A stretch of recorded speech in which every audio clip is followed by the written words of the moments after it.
Hello, and welcome to Uncle Milo's Story Corner. I'm Uncle Milo, and the next story is called How the Rhinoceros Got His Skin by Rudyard Kipling. Now, this is one of the Just So stories. How the Rhinoceros Got His Skin.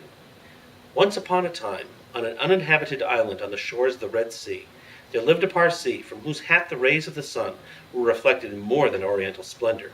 And the Parsee lived by the Red Sea with nothing but his hat and his knife and a cooking stove of the kind that you must particularly never touch. And one day he took flour and water and currants and plums and sugar and things, and made himself one cake which was 2 feet across and 3 feet thick. It was indeed a superior comestible. That's magic. And he put it on the stove because he was allowed to cook on that stove. And he baked it, and he baked it until it was all done brown and smelt most sentimental. But just as he was going to eat it, there came down to the beach from the altogether uninhabited interior one rhinoceros with a horn on his nose, 2 piggy eyes, and few manners. In those days, the rhinoceros's skin fitted him quite tight. There were no wrinkles in it anywhere. He looked exactly like a Noah's Ark rhinoceros, but of course much bigger. All the same, he had no manners then, and he has no manners now, and he never will have any manners. He said, "How?" And the Parsee left that cake and climbed to the top of a palm tree with nothing on but his hat, from which the rays of the sun were always reflected in more than oriental splendor. And the rhinoceros upset the oil stove with his nose, and the cake rolled on the sand, and he spiked that cake on the horn of his nose, and he ate it. And he went away, waving his tail, to the desolate and exclusively uninhabited interior, which abuts on the islands of Mazandaran, Socotra, and the promontories of the greater equinox.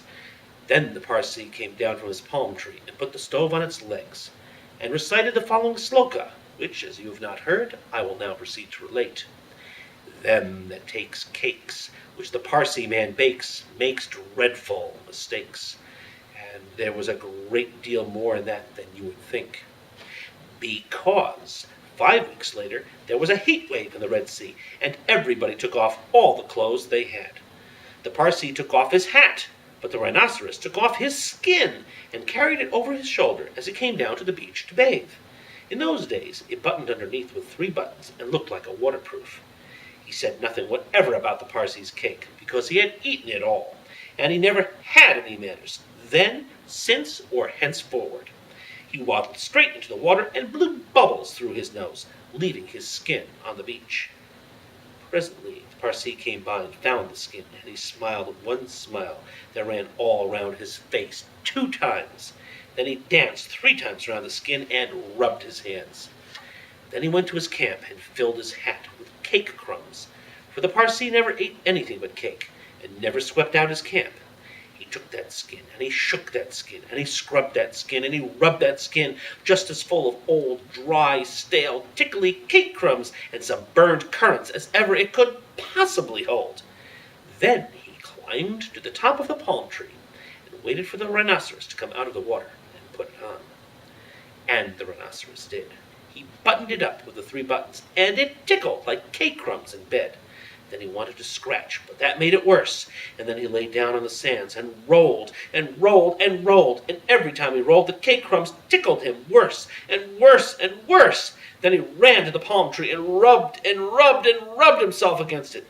He rubbed so much and so hard that he rubbed his skin into a great fold over his shoulders, and another fold underneath where the buttons used to be.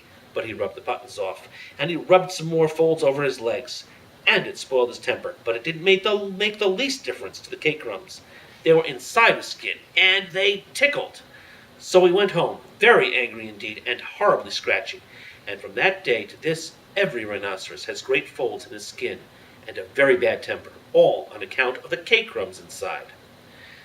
But the Parsee came down from his palm tree, wearing his hat, from which the rays of the sun were reflected in more than oriental splendor, packed up his cooking stove, and went away in the direction of Orotavo, Amygdala, the upland meadows of Anantarivo, and the marshes of Sunfoot.